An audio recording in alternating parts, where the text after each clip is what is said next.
Téléspectateurs de la chaîne YouTube Jonas Lonkutumpa, la chaîne officielle, suivez désormais votre nouvelle émission Va et dis-leur. Va et dis-leur, c'est l'histoire d'une vie transformée par Jésus-Christ après avoir servi le diable pendant 25 ans. Va et dis-leur, c'est l'histoire du pasteur Jonas Lonkutumpa Yedidia, aujourd'hui serviteur de Dieu, jadis sataniste. Hormis le témoignage du pasteur Jonas, plusieurs thématiques seront abordées dans différents numéros de cette émission. Pour ne rien rater, abonnez-vous sur votre chaîne Jonas Lonkutumpa, la chaîne officielle.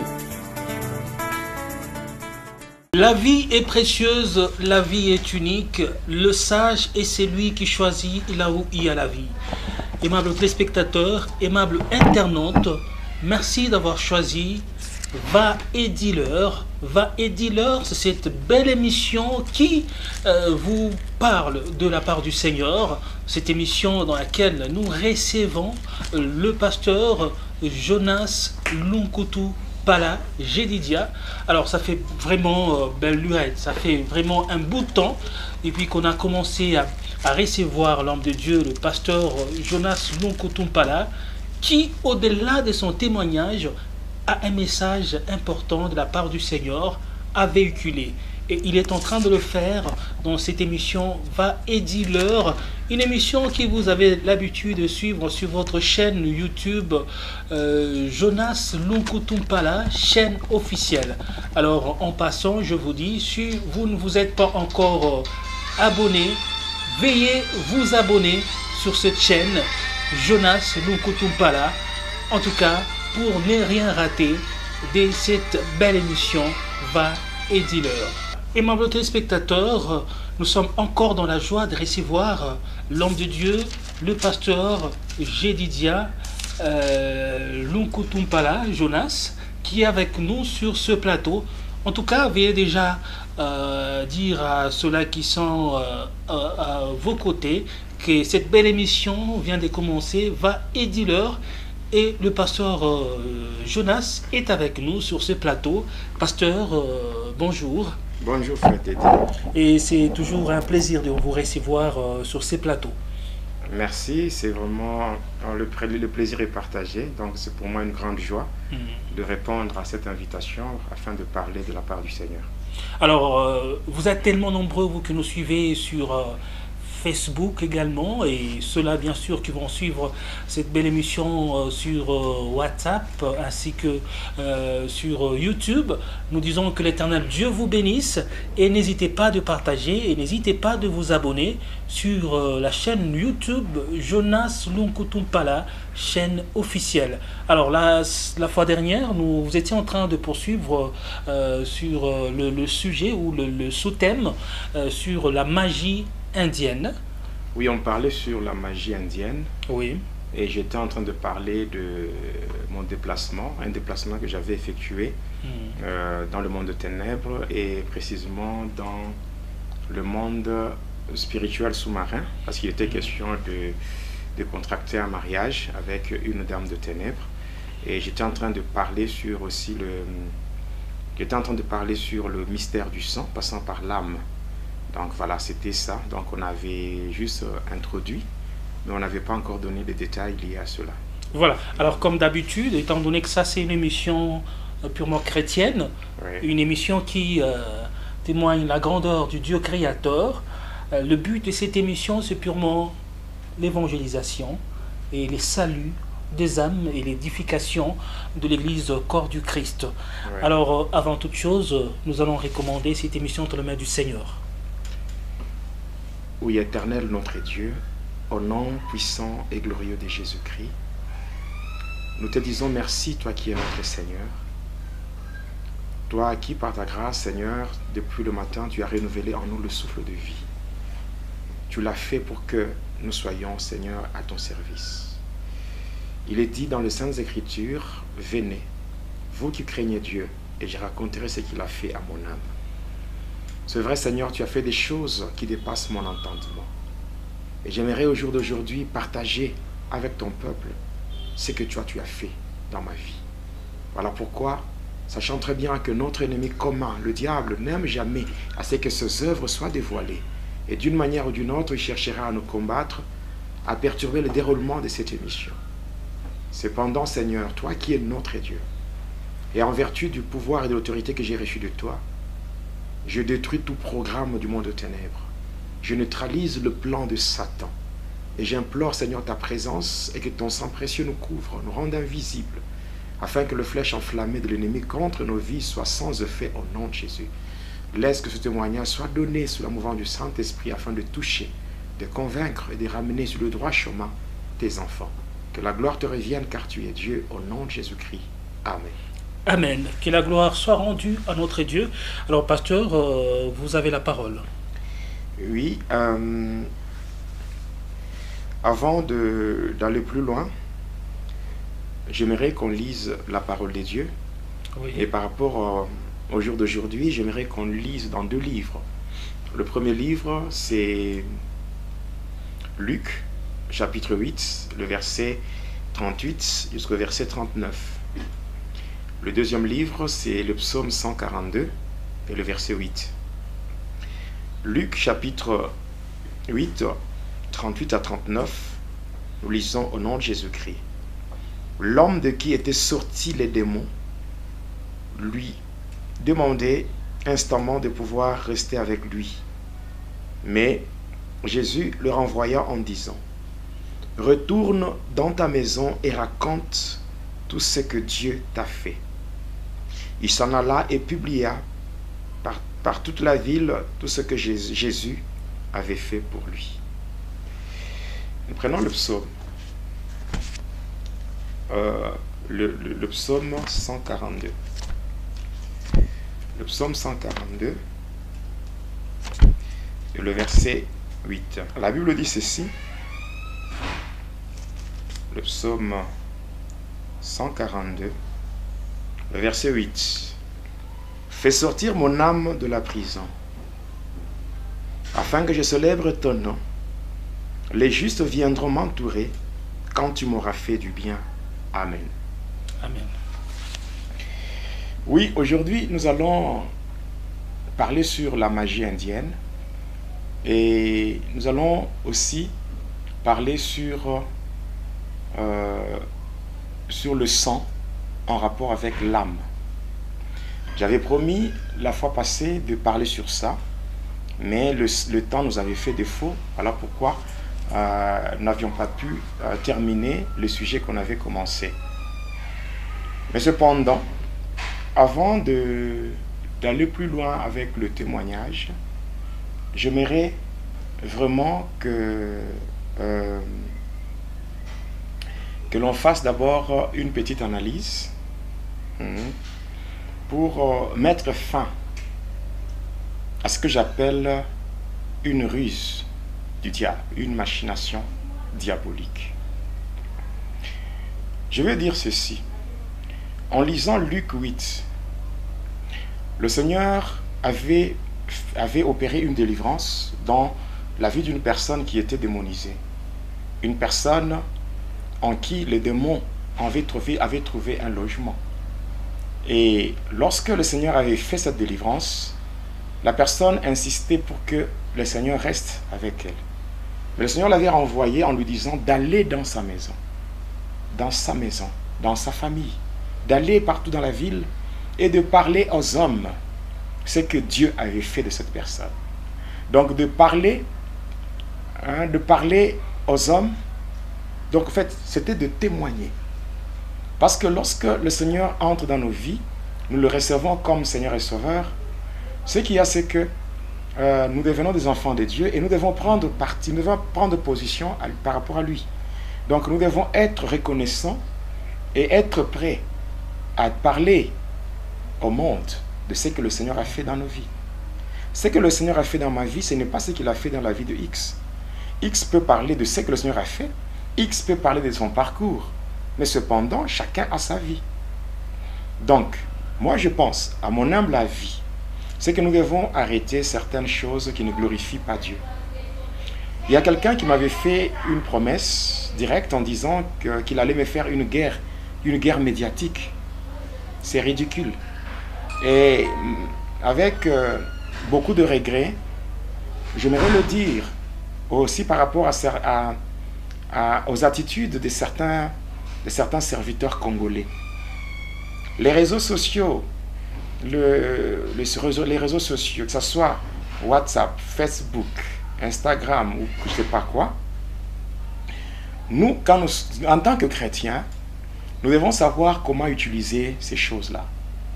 Nous devons utiliser pour propager l'évangile, pour propager la bonne nouvelle afin que les âmes soient sauvées. Et non pas utiliser les réseaux sociaux pour faire des polémiques. Ça ne glorifie pas Dieu. Pour détruire les autres. Ça ne glorifie pas Dieu. Ça ne glorifie pas Dieu. Et puis il y a des gens aujourd'hui qui ont le ministère de condamner et de contrôler les autres. Jésus a dit, mais si toi tu es capable de voir la paille dans l'œil de l'autre, pourquoi tu n'es pas capable de voir la poutre qui est dans ton œil, mais tu as seulement cette capacité de voir la paille dans l'œil de l'autre? C'est pas bien. C'est avec regret que je parle comme ça. Moi, je ne peux pas jouer le jeu du diable. Je ne peux en aucun cas, en aucun jour, jouer le jeu du diable. Écoutez, moi tel que vous me voyez, j'ai fait 25 ans au service de Satan. Je ne suis pas facile à manipuler. Et je connais, parce que je suis une personne, si je tiens compte de mon passé, je suis une personne qui a été formée par Satan. Or que nous savons que Satan, étant un serpent, il est plus rusé. Et moi, le diable m'apprenait toutes les ruses possibles. Et je sais voir si une personne est de Dieu ou pas. Par son comportement, par ses agissements, je sais comprendre que si une personne fait des choses,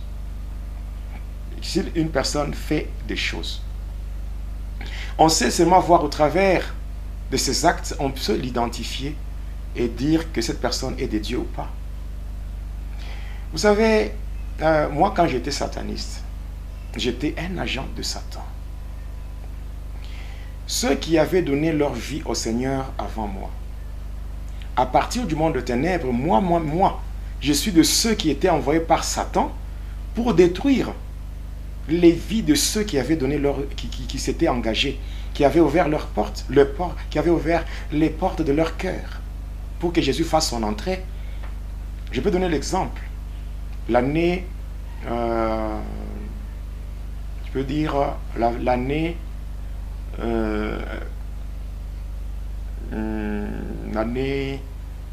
1900, comme il y a 99, ouais, pour ne pas dire 99.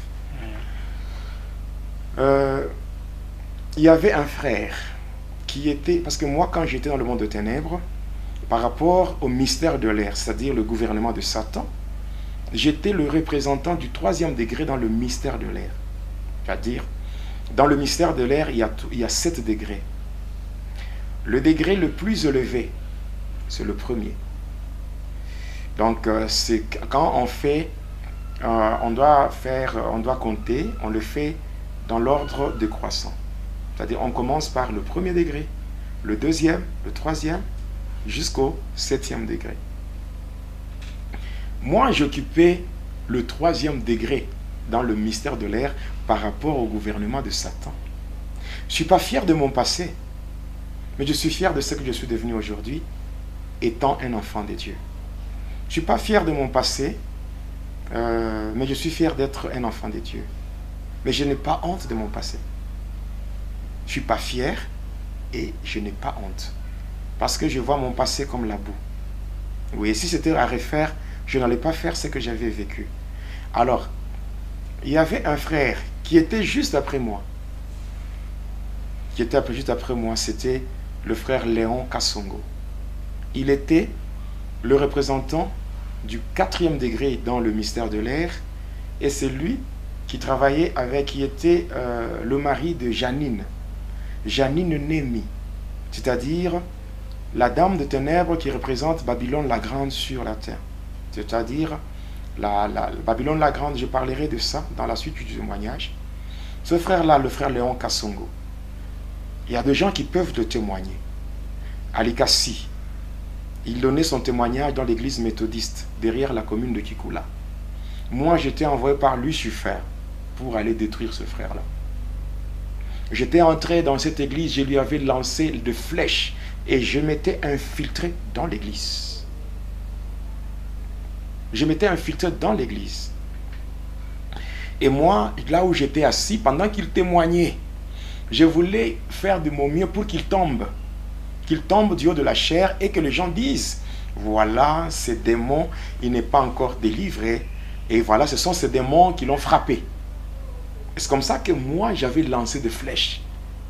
Et en lançant des flèches, le frère était mal à l'aise. Il n'avait pas pu témoigner. Alors, automatiquement, poussé par l'Esprit de Dieu, il va arrêter le témoignage. Il dit, non, je préfère que nous puissions d'abord arrêter, que nous puissions entrer dans une forte louange. Et lui-même est descendu de la chair là, il a entonné, il commençait à danser, et il chantait avec joie, il chantait une forte louange, et toute la salle, elle était dans l'ébullition, et passant par cette louange, là où j'étais projeté, j'étais tombé par terre. Les gens m'avaient vu. Je peux même appeler des témoins qui peuvent attester ce que je dis. Les gens m'avaient vu, j'étais tombé, et de là, quand je me relève, directement c'est la fuite. J'étais parti. Et aujourd'hui, même le frère Léon Kassongo, hein, il avait donné sa vie au Seigneur avant moi. Hein, il était parti chez le pasteur Zébédé. Je ne sais pas si vous connaissez le pasteur Zébédé Simba, de la 30e communauté, à Likassi. Voilà, il était encadré par le pasteur Ndala, Kalubi Ndala, hein, c'est le frère de, comment dirais-je, le frère du pasteur Ndala Mwenze. Alors c'est là que ce frère-là avait eu sa délivrance. Même des années plus tard, quand j'ai donné ma vie au Seigneur, je suis même parti voir le frère Léon Kassongo. Et à la Rouachi, et à Lubumbashi, je allais lui-même lui parler de ça et même lui demander pardon. Qu'est-ce que je veux dire encore? Si aujourd'hui, moi, Jonas, hein, en donnant mon témoignage, il y a des gens qui se lèvent pour me combattre, c'est pas étonnant. Oui, j'étais en train de parler de ce qui s'était passé avec le frère Léon Kassongo. Je l'avais attaqué, mais comme il témoignait pour la gloire de Dieu, tout ce que j'avais fait, tous mes efforts étaient couronnés d'échecs. Donc ça veut dire aussi aujourd'hui, s'il y a des gens qui peuvent se lever pour me combattre, bon, ça ne m'étonne pas. Je sais très bien que le diable ne peut pas se combattre lui-même. Alors, il faut aussi comprendre que moi, je n'ai pas froid aux yeux pour dire, que ceux qui me combattent servent le diable. Ceux-là qui font de l'histoire servent le diable. Et puis, il y a autre chose. Il y a autre chose que nous devons comprendre. Hein? Nous devons comprendre, c'est quoi? Ce que nous devons comprendre, c'est que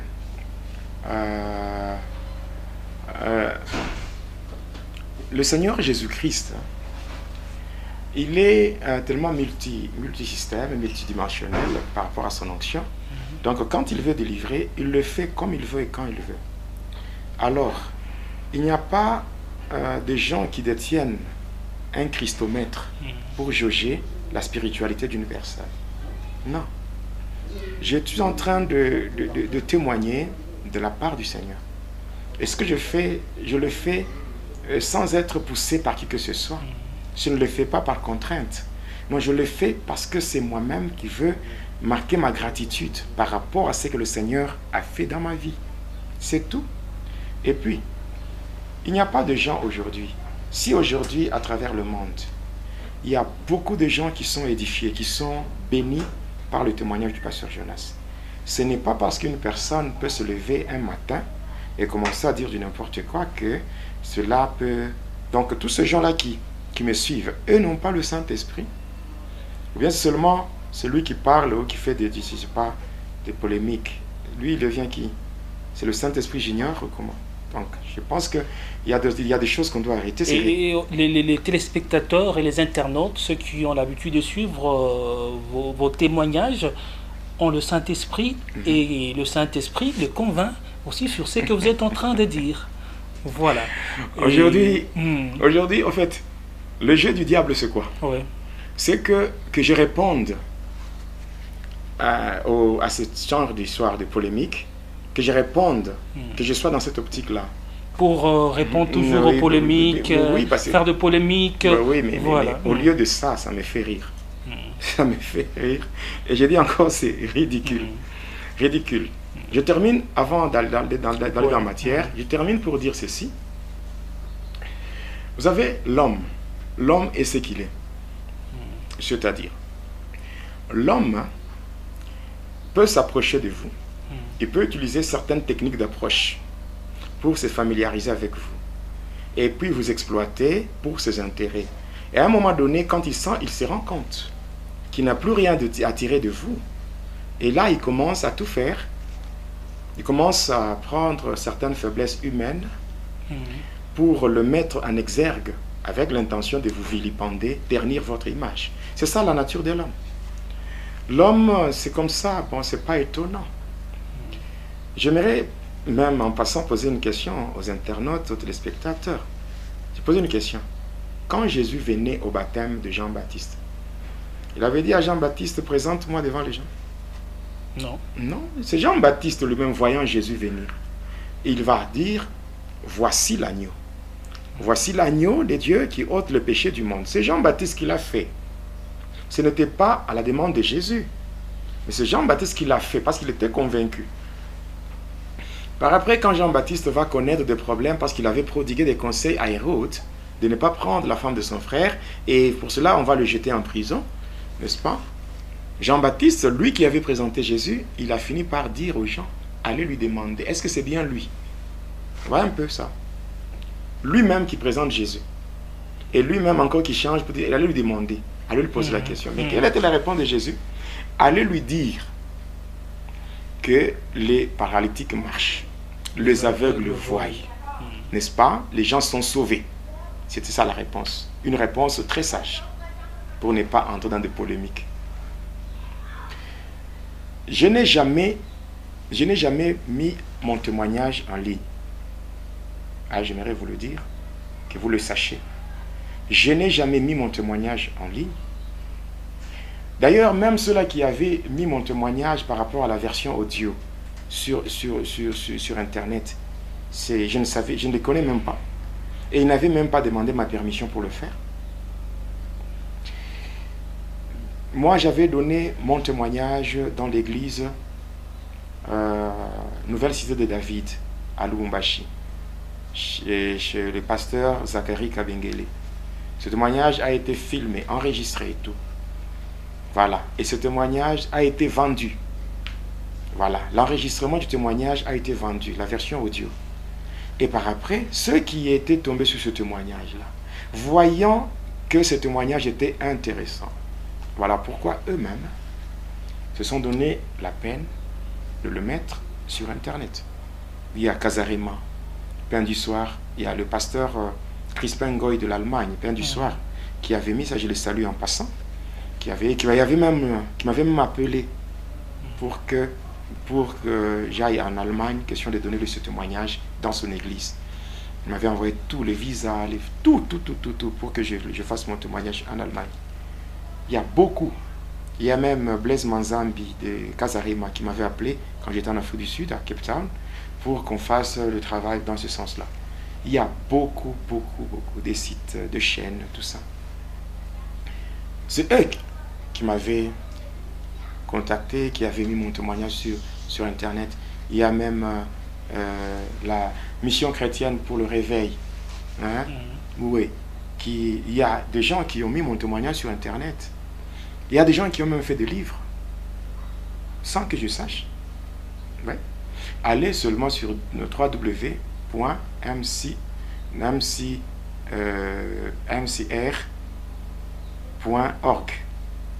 Vous allez trouver les écrits de mon témoignage. C'est écrit témoignage d'un ex-sataniste. Il y en a d'autres qui ont même pris mon témoignage et qui ont fait lire ça à un robot pour changer ma voix. Oui. Et allez sur Internet, tout ce que je dis, vous allez trouver. Il y a des gens qui m'ont appelé pour dire, Pasteur Jonas, Jésus m'a dit, va vers mon serviteur Jonas et fais un travail avec lui. Je dis, ok, comme c'est pour la gloire de Jésus, on le fait. Mais au final, ces mêmes personnes se lèvent pour parler de ceci, de cela. C'est ridicule. Ma réponse est celle-ci. On demande, est-ce que c'est bien lui? Est-ce que c'est bien lui, le pasteur Jonas? Est-ce que c'est lui qui parle de Jésus? Ma réponse est celle-ci. Les gens sont sauvés, les gens se convertissent et la gloire est rendue à Jésus. Voilà, c'est purement une très bonne réponse et très essentielle. Oui. Les gens sont sauvés par l'entremise de ces témoignages. Les gens sont édifiés spirituellement. Oui. Il y a beaucoup de miracles qui s'est fait au travers de ces témoignages. Oui. C'est ça l'essentiel. Et d'ailleurs, je vous signale, oui. Avec Va et Dealer, oui. Il y a des francs-maçons qui ont donné leur vie à Jésus. Gloire à Dieu. Des francs-maçons qui ont donné leur vie à Jésus. À cause de Va et Dealer, il y a même des religieuses qui quittent des couvents. Hein, qui quittent des couvents. Vous voyez, qui quittent. Hein? Bref,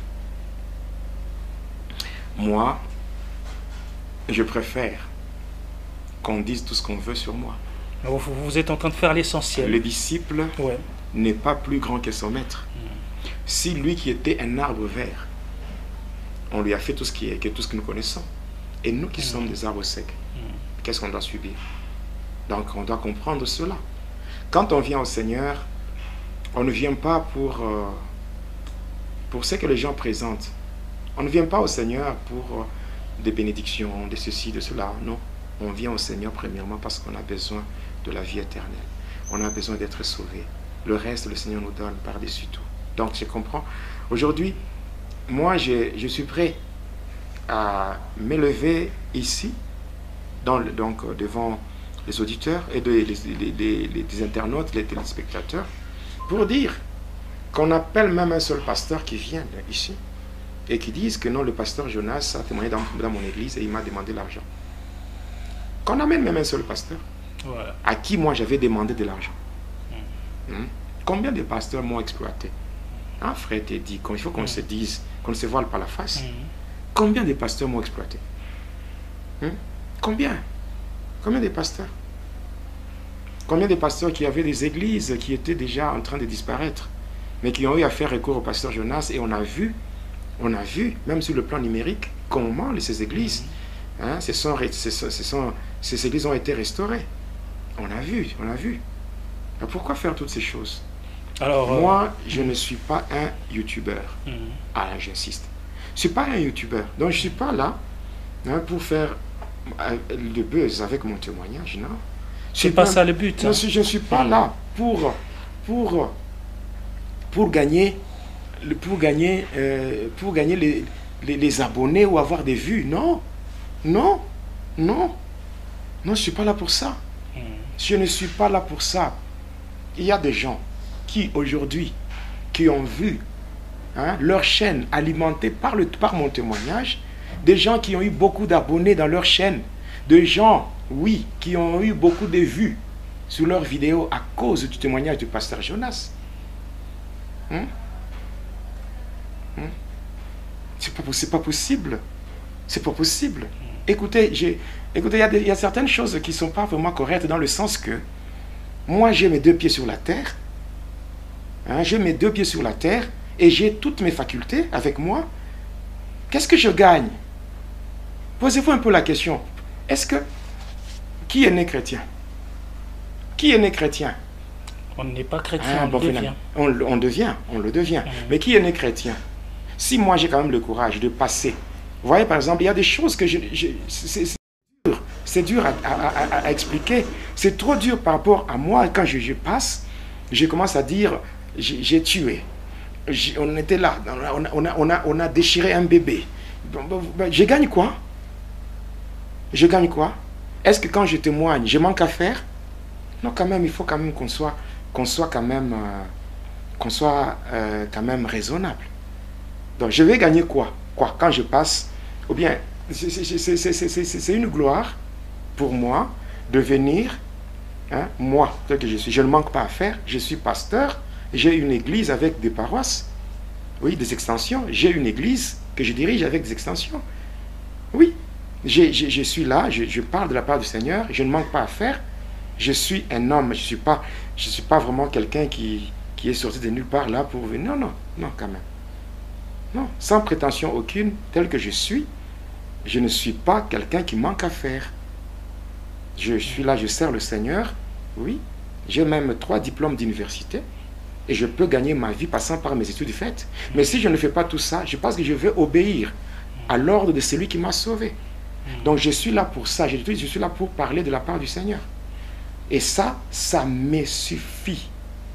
Ça me suffit. Je dis bien, ça me suffit. Alors, arrêtons avec ce genre d'histoire. Arrêtons avec ce genre d'histoire. Parce que moi, je ne suis pas à la recherche de quoi que ce soit.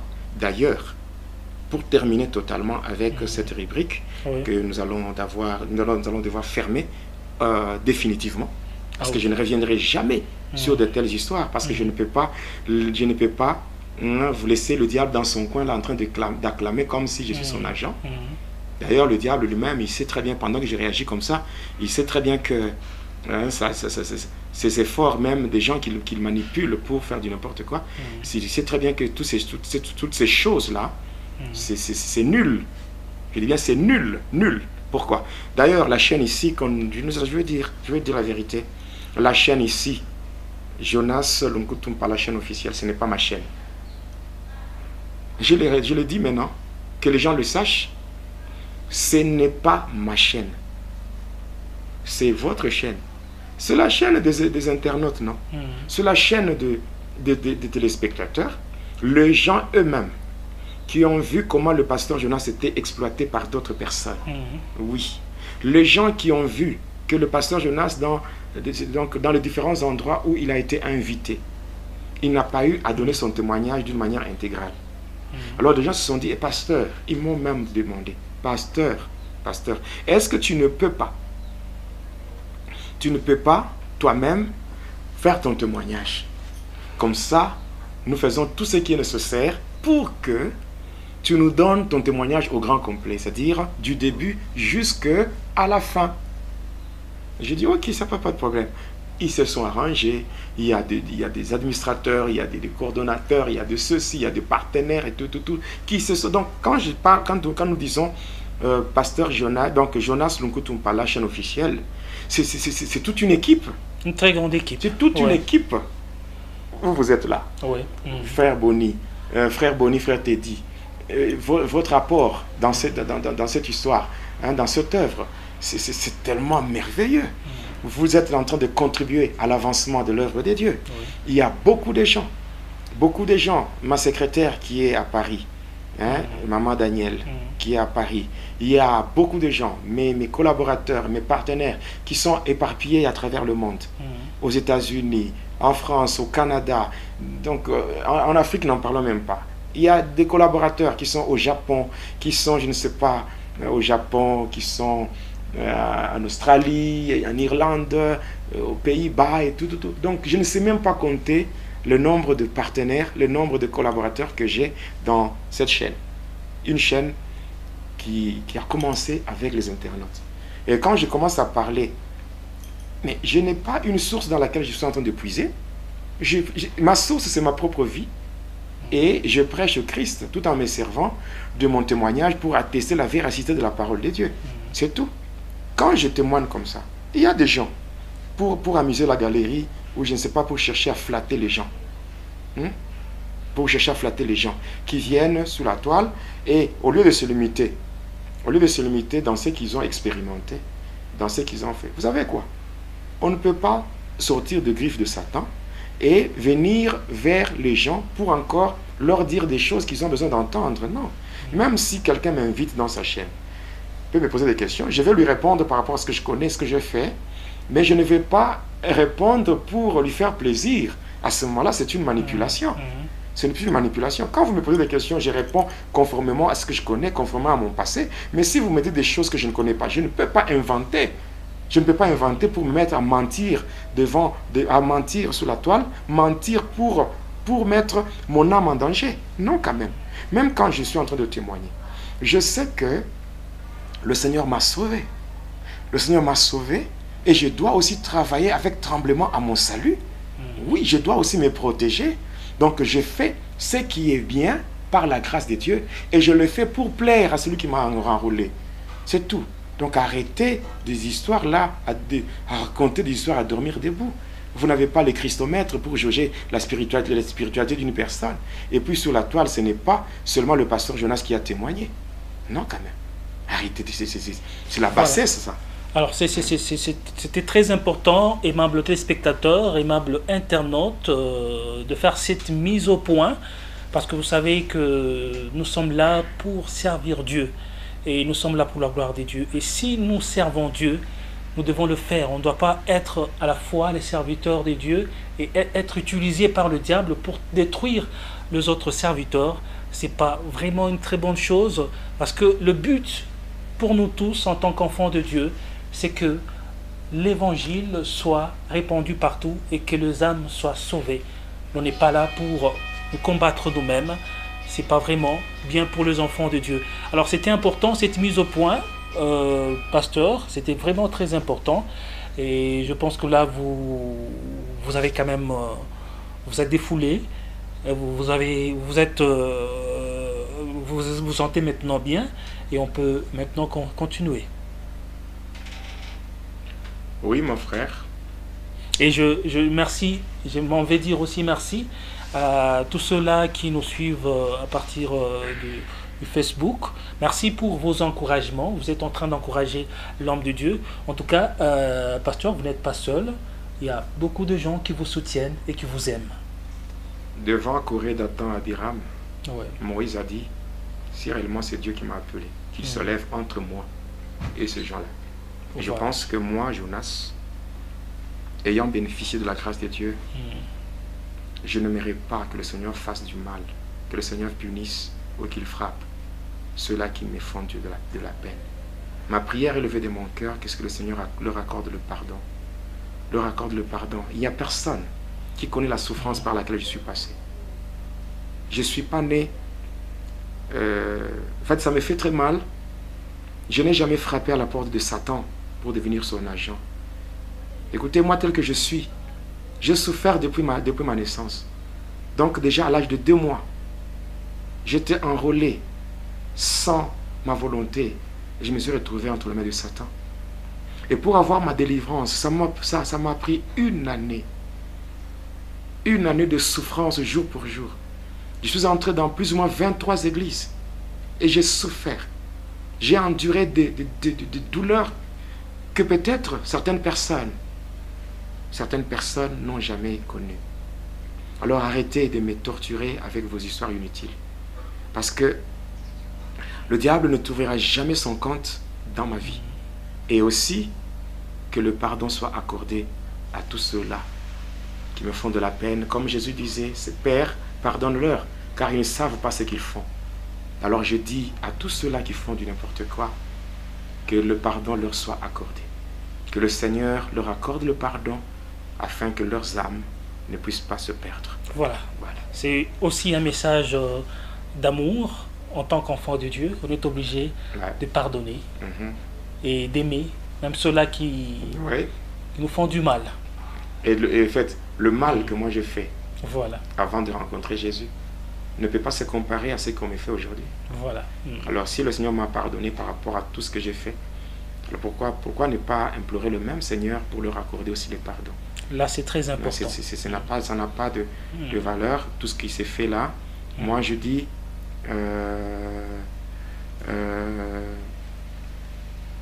moi, ce que je peux dire, c'est que va et dis-leur ne va pas s'arrêter.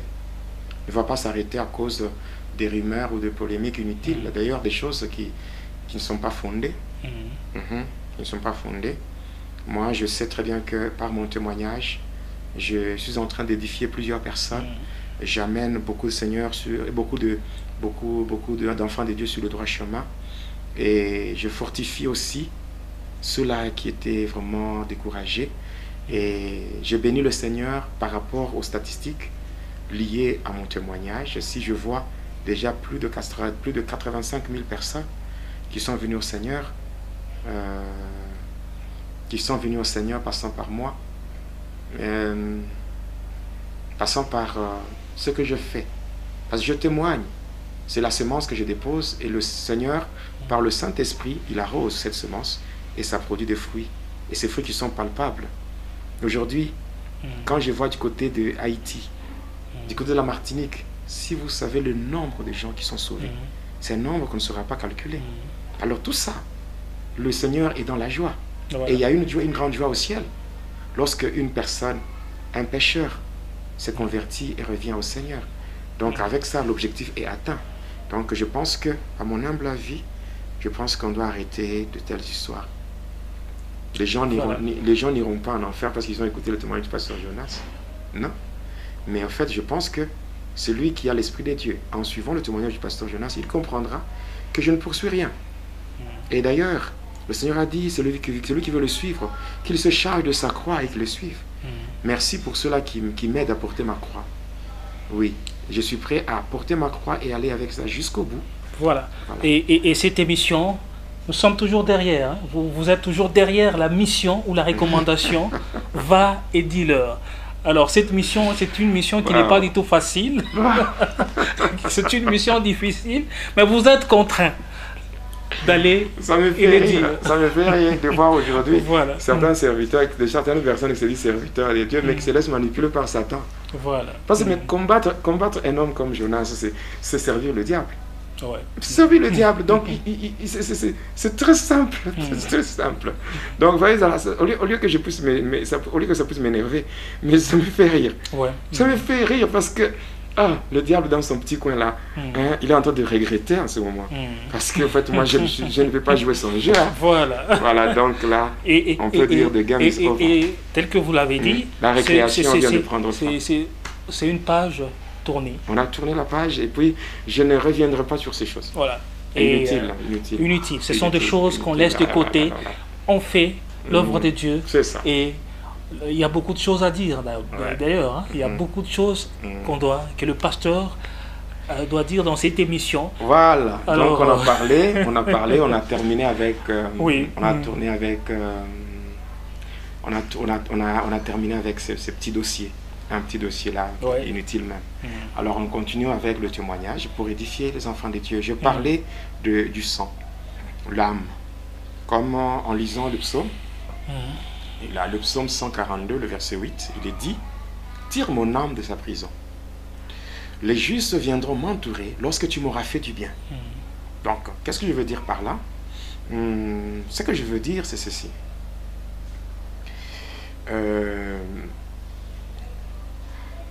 Tirer l'âme de la prison. La prison dans laquelle l'âme peut se retrouver, c'est une prison qui est vraiment compliquée. Ça dépasse une prison physique. Vous pouvez avoir une personne qui vit, qui est libre physiquement, mais dont l'âme est déjà emprisonnée. Est-ce que lorsque l'âme est emprisonnée, la personne n'a pas la paix? Parce que l'âme, c'est le domaine de la volonté, le domaine de la décision, c'est dans l'âme où sont logés les sentiments, les émotions, les douleurs. Et le diable aime beaucoup attaquer l'âme. Parce que l'âme, c'est comme un moteur de tout. De tous les éléments qui font ou qui constituent la personne. L'homme étant tripartite, il a un corps, il a l'esprit, il a l'âme. Le corps qui est l'enveloppe charnelle et l'esprit qui est la force qui fait mouvoir le corps.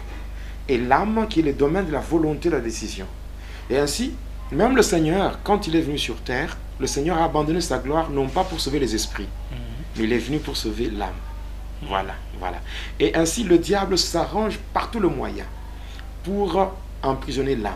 Donc c'est là où il y a aussi la faiblesse de l'homme. Hein? Oui, l'âme, parce que si l'âme est emprisonnée, c'est que le cœur de l'homme, le cœur de l'homme n'est plus la demeure, n'est plus la demeure de Dieu. Et il est dit dans Proverbe 4, 23, il est dit, garde ton cœur. Garde ton cœur plus que toute autre chose, car c'est de lui que viennent les sources de la vie.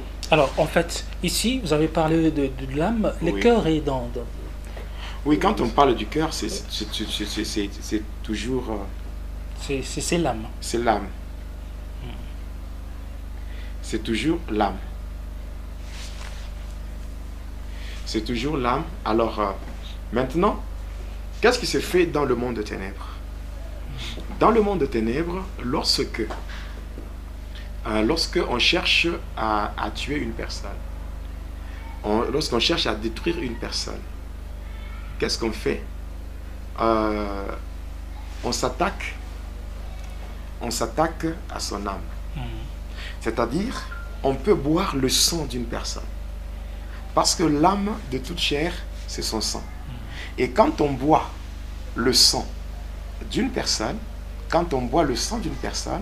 c'est que son âme est mise en prison. Et qu'est-ce qui va se faire par la suite?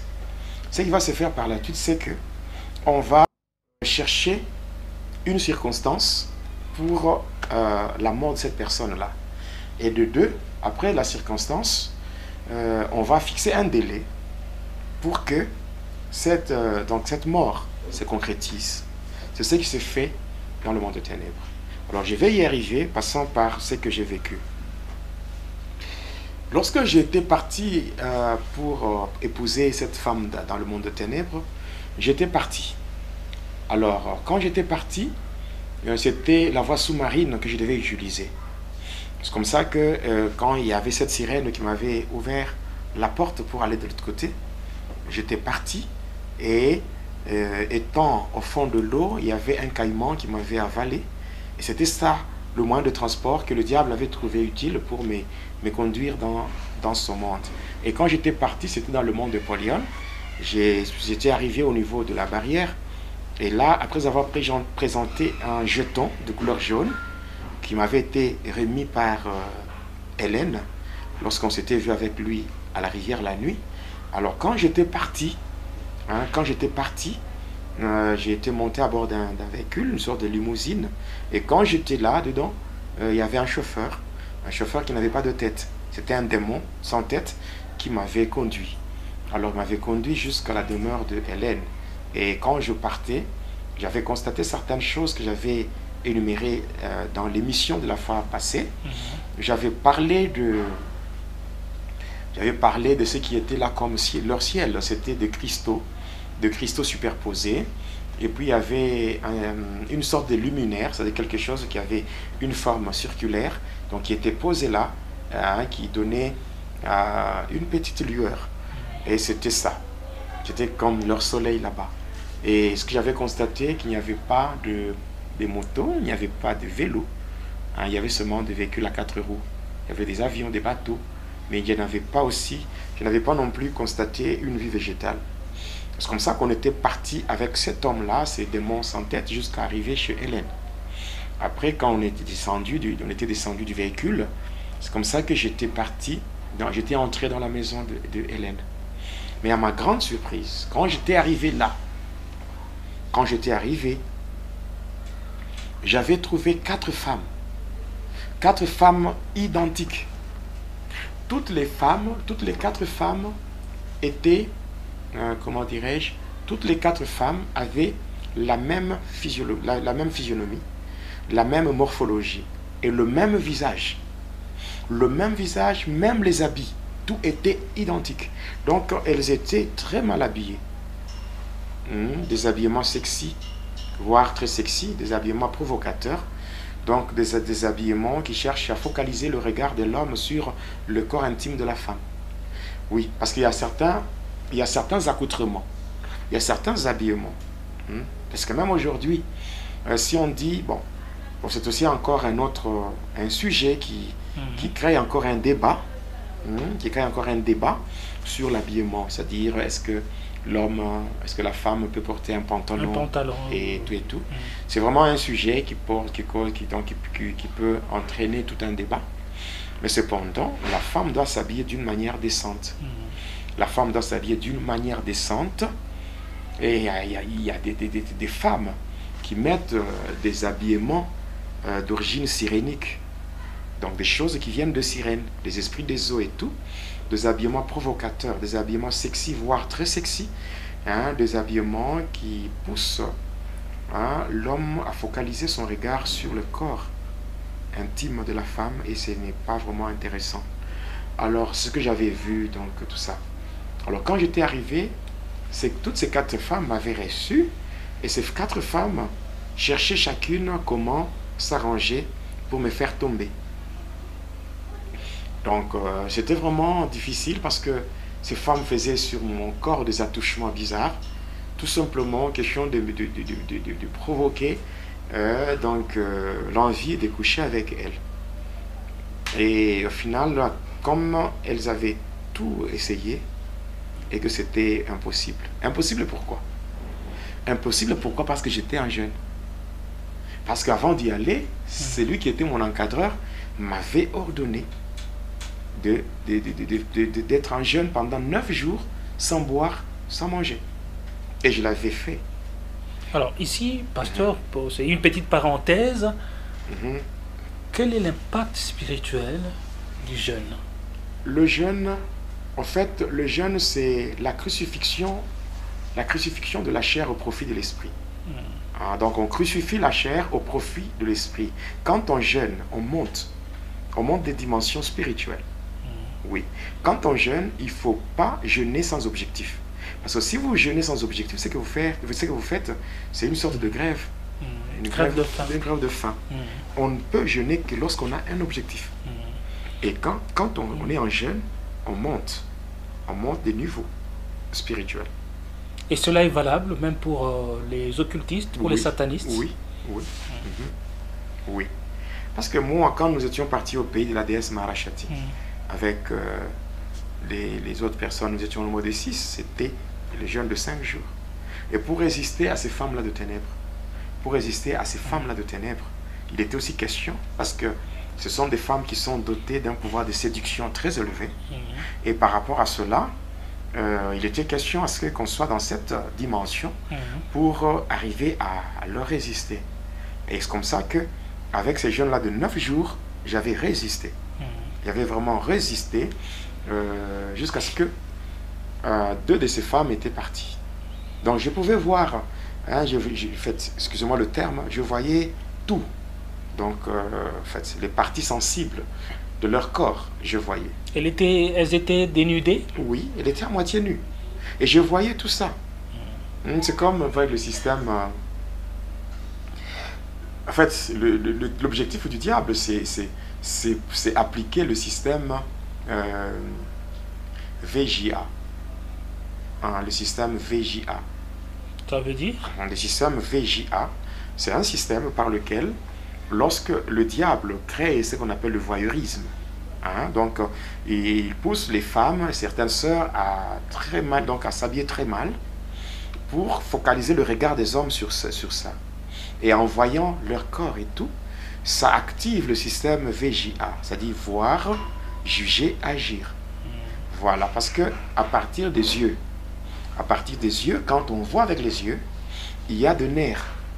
Il y a des nerfs optiques qui communiquent directement avec le cerveau. Et à partir du cerveau, ça communique avec le rein et ça pousse l'homme, quand il voit, le cerveau, ça passe au cerveau, le cerveau communique avec le rein et l'homme est excité. Et ça pousse l'homme à tomber dans le désordre sexuel. Et c'est ce que le diable fait. Voilà. Alors, 2 de ces femmes-là, parce qu'elles étaient au nombre de 4, 2 de ces femmes étaient parties. Et quelque temps après, elles étaient rentrées avec des liqueurs fortes. Elles étaient venues avec ça, et c'était une sorte de vin, le vin rouge. Et on commençait à boire. Et quand on buvait, et au final, j'étais ivre. Vous savez, les démons de l'ivrognerie et de l'impudicité marchent de pair. Voilà pourquoi vers donc, des bars, des terrasses, des buvettes. Ce sont des endroits qui sont vraiment visités par les prostituées. Pourquoi? Parce qu'elles savent très bien que quand ces gens qui prennent la bière en désordre, quand ces gens seront ivres, et ces gens vont finir par les par solliciter. Voilà. Voilà. Et c'est comme ça que quand j'étais ivre, je ne savais pas quoi faire. Et là, ces 4 femmes m'avaient transporté de la chambre, et en fait de cet endroit qui était comme un salon. Et c'est de là qu'on m'avait transporté pour aller me jeter sur un lit dans une chambre. Et c'est comme ça qu'elle s'était placée toutes les cartes devant moi, et elle s'était déshabillée totalement. Cette fois-là, c'était déshabillée totalement, et je voyais avec mes yeux. Et en fait, quelque part, en fait, pour être honnête, c'est que je sentais, j'avais cette sensation-là, en fait, charnellement parlant, je sentais le désir de tomber avec elle. Mais cependant, je me rappelais aussi de ce que m'avait été dit, que si je tombais, et je n'allais plus rentrer. C'est comme ça que je luttais, j'avais beaucoup souffert ce jour-là. Et lorsque c'était totalement... Et vous étiez en train de communiquer avec ces femmes, parler comme ça? Oui. Et quand elles étaient déshabillées totalement, après cela, elles étaient montées sur le lit où j'étais, elles commençaient à faire des attouchements bizarres sur mon corps. Et tout ça, ça fait l'objectif de me pousser, donc de me pousser à l'excitation. Oui, jusqu'à ce que j'arrive à coucher avec elle. Et tellement que j'avais résisté, et dans ma bouche, il y avait juste le nom de Hélène qui sortait. Et je disais, j'ai besoin de voir Hélène. Parce que Hélène, c'était la femme. Et par après, quand j'insistais tellement, quand elles avaient vu que tout ce qu'elles faisaient là était couronné d'échecs, c'est comme ça qu'elles commençaient à quitter, à sortir une après l'autre. Et à la fin, j'étais resté avec une. Alors, la femme qui était restée avec moi, tellement toutes les 4 étaient tellement belles, une beauté cyrénique. Donc, une beauté qui est basée sur la séduction, un envoûtement comme pas possible. C'est comme ça que, au final, celle qui était restée, je la regarde, je dis, mais c'est toi Hélène? Et en la regardant bien, j'avais constaté que son visage avait changé. Son visage n'était plus le visage que je voyais quand nous étions encore dans l'autre pièce. Et c'est comme ça qu'en la regardant, son visage avait totalement changé. Son visage avait totalement changé. Je lui dis, mais c'est toi Hélène? Je la regarde. Hélène que j'avais vue la nuit à la rivière et celle que je voyais là, c'était 2 personnes différentes. C'est comme ça qu'elle s'était présentée sous le nom de Jacqueline. Elle m'a dit, Hélène t'attend de l'autre côté. Elle était sortie et moi aussi, je l'avais suivie. Arrivé là, dans l'autre pièce, j'avais trouvé toutes les 4 qui étaient différentes. Chacune avait son visage, sa morphologie et même le vêtement, tout avait changé. Et c'est comme ça que j'avais pu reconnaître la vraie Hélène. La vraie Hélène. Et si j'ouvre une parenthèse, c'est cette femme-là, Hélène, qui est une servante de la déesse Maharashati. Pour ceux qui connaissent le pasteur Lusungi Mbula. Le pasteur Lusungi Mbula, je le considère toujours comme un aîné. Un aîné. Lui, quand il était dans la magie, il avait aussi épousé cette femme-là, Hélène. Et d'ailleurs, moi, je le salue d'abord en passant parce que j'ai déjà été avec lui, il m'a prodigué beaucoup de conseils et il m'a témoigné vraiment l'affection. Et vraiment, cet homme, je l'aime bien. C'est un serviteur de Dieu. Je l'ai rencontré à Kinshasa, dans la commune de Lemba. Nous étions avec lui dans son église. Voilà. Alors, cette femme-là, elle commençait à faire la présentation des autres. Elle-même les appelait comme étant ses sœurs. Elle avait dit, la première c'était Jacqueline, la deuxième c'était Raïssa, et la troisième c'était Janine Némi. Et après avoir présenté les trois étaient partis, nous étions restés à 2. Étant restés avec Hélène, nous étions restés à 2. Il y a quelque chose qui m'avait étonné. Donc quelque chose qui attire même mon attention aujourd'hui. Lorsque nous étions restés avec elle, je lui dis, ok, maintenant comme tes sœurs viennent de partir et que nous sommes restés à 2, maintenant je crois que nous pouvons coucher ensemble. C'est moi qui avais dit ça. Elle me regarde et me dit, moi et toi, nous n'avons pas encore fait le mariage. Et par conséquent, on n'a pas le droit de coucher ensemble. On n'a pas le droit de coucher ensemble. Si on le faisait, tu vas mourir. Bon, moi, ce qui attire mon attention, c'est lorsqu'elle me dit que moi et toi, on n'a pas encore fait le mariage. Et par conséquent, on n'a pas le droit de coucher ensemble. Qui me parlait? C'était un démon. Un démon qui me parlait comme ça. Mais aujourd'hui, regardez ce qui se passe, même dans l'église, parmi les chrétiens. Il y a des gens qui se disent fiancés, mais qui ont déjà consommé le mariage une fois. Vous voyez? Or, quand on parle de la bénédiction nuptiale, le tout n'est pas de dire que non, je cherche seulement le moyen, ou je n'ai pas le moyen pour organiser un mariage et tout, et tout, et tout. Non. La bénédiction nuptiale n'est pas liée au moyen. La bénédiction nuptiale, lorsqu'un homme de Dieu qui doit unir, qui doit bénir, c'est Dieu qui unit, et l'homme de Dieu déclare des bénédictions. Ça permet de détruire la malédiction. Parce que toute personne passant par sa famille a toujours été accompagnée par une malédiction familiale. Maintenant, lorsque il y a la bénédiction, en priant, l'homme de Dieu qui déclare des bénédictions, la bénédiction venant de Dieu annule la malédiction venant de différentes familles. Maintenant, si vous ne le faites pas, et que vous préférez d'abord vous connaître sexuellement, or, les démons géants entrent dans la vie d'une personne passant par la voie sexuelle. Il en est de même. Vous voyez, par exemple, cette pratique qu'on appelle l'inceste, où des personnes d'une même parenté arrivent à se connaître sexuellement. Ça permet aux démons les plus géants, les démons géants, c'est-à-dire les démons têtus, les démons qui ne partent pas facilement, de faire leur entrée dans la vie d'une personne. Je parlerai sur les démons de la sexualité. Les démons de la sexualité, les démons qui sont à la base de beaucoup de choses négatives, telles que des problèmes liés à la stérilité. La stérilité, problèmes liés à l'impuissance sexuelle. Donc ça peut être une puissance, donc ça peut être une puissance masculine, tout comme des démons là qui provoquent la frigidité, où certaines femmes deviennent frigides.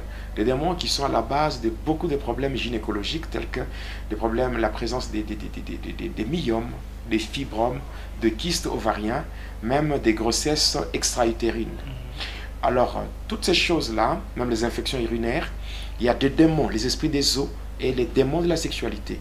Les démons de la sexualité tels que les femmes, le mari des nuits, les femmes et le mari de la sorcellerie, les femmes et le mari des ténèbres. Et comme va et dit l'heure, donc n'est pas lié seulement au témoignage, il y aura beaucoup d'enseignements, beaucoup de révélations que nous aurons à donner dans les différents numéros. Alors, il est toujours là avec cette femme. Vous savez, quand elle m'avait parlé comme cela, quand tu vas vers un partenaire sexuel qui d'abord a des problèmes de sa famille, la malédiction de sa famille, et l'homme lui-même ou la femme a aussi des problèmes de sa famille, quand vous couchez, les deux deviennent une seule chair. Et il y a transmission. Donc à la dose de malédiction de ta famille vient s'ajouter une autre dose. Et c'est comme ça que quand on regarde beaucoup de partenaires qu'on a connus, ça crée trop de problèmes. Et il est clair, il est dit, on ne se moque pas de Dieu dans Galates 6. On ne se moque pas de Dieu. C'est qu'un homme aura semé, il va le moissonner. Et il est dit encore dans Ecclésiaste 7, verset 14. La Bible dit, au jour du bonheur, sois heureux. Mais au jour du malheur, réfléchis. Oui, cherche à connaître. Parce que le tout n'est pas d'accuser la famille, les sorciers et tout. Mais il faut aussi faire une rétrospection de sa vie et voir vraiment le parcours qu'on a eu. Et ça peut aussi nous aider par rapport à la cure d'âme et aussi par rapport à une délivrance qu'on est en train de chercher. Alors, c'est vraiment très important pour nous qui sommes enfants de Dieu de savoir que l'acte sexuel, c'est un don sacré qui nous a été accordé par notre Père Céleste et qui ne peut se concrétiser que dans le mariage. Voilà. C'est-à-dire pas avant le mariage et pas en dehors du mariage. Mais dans le mariage. Dans le mariage. Alors, étant donné que les minutes s'égrènent, on est presque à la fin de ce numéro. pasteur. Et je vous donne juste quelques minutes pour que vous puissiez conclure le numéro d'aujourd'hui. Je sais que le gros n'est pas encore dit concernant la partie d'aujourd'hui. Oui, donc moi tout ce que je peux dire, c'est parce que nous avons pris beaucoup de temps pour essayer un peu d'éclairer l'opinion et donc d'éclairer les téléspectateurs, les internautes. Il fallait quand même faire une analyse pour conclure et clôturer avec ce sujet-là qui voulait glorifier le diable au travers des polémiques dont nous ne sommes pas dedans. Et voilà, maintenant, nous avons donné une partie du témoignage et par rapport à cela, tout ce que nous pouvons dire, c'est une invitation lancée à tous ceux-là qui suivent le témoignage. De comprendre que nous ne témoignons pas pour glorifier le diable, pour épater les gens, mais nous le faisons pour éclairer. Et aussi pousser aux enfants de Dieu à comprendre que le diable existe. Quelle que soit son existence, c'est lui qui a Jésus avec lui, n'a rien à craindre.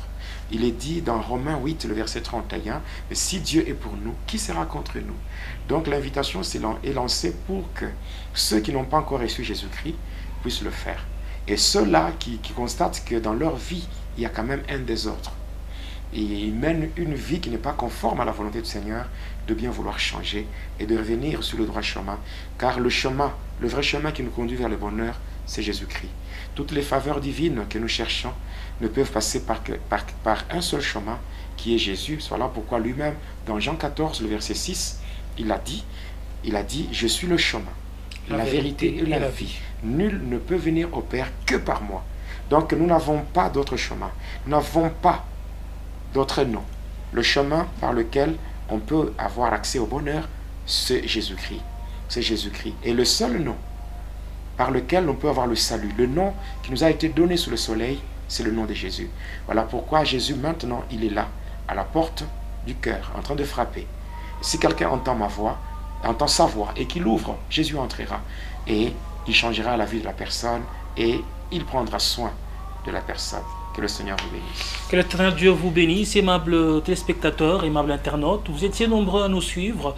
En tout cas, ce sont des choses qui vous édifient et qui vous aident dans votre marche chrétienne. Et nous disons merci au pasteur Jedidia pour sa disponibilité et merci aussi pour vos encouragements. Vous êtes nombreux à l'encourager. En tout cas, que Dieu vous bénisse. Nous vous disons au revoir au prochain numéro. Téléspectateurs de la chaîne YouTube Jonas Lonkutumpa, la chaîne officielle, suivez désormais votre nouvelle émission Va et dis-leur. Va et dis-leur, c'est l'histoire d'une vie transformée par Jésus-Christ après avoir servi le diable pendant 25 ans. Va et dis-leur, c'est l'histoire du pasteur Jonas Lonkutumpa la Yedidia, aujourd'hui serviteur de Dieu, jadis sataniste. Hormis le témoignage du pasteur Jonas, plusieurs thématiques seront abordées dans différents numéros de cette émission. Pour ne rien rater, abonnez-vous sur votre chaîne Jonas Lonkutumpa, la chaîne officielle.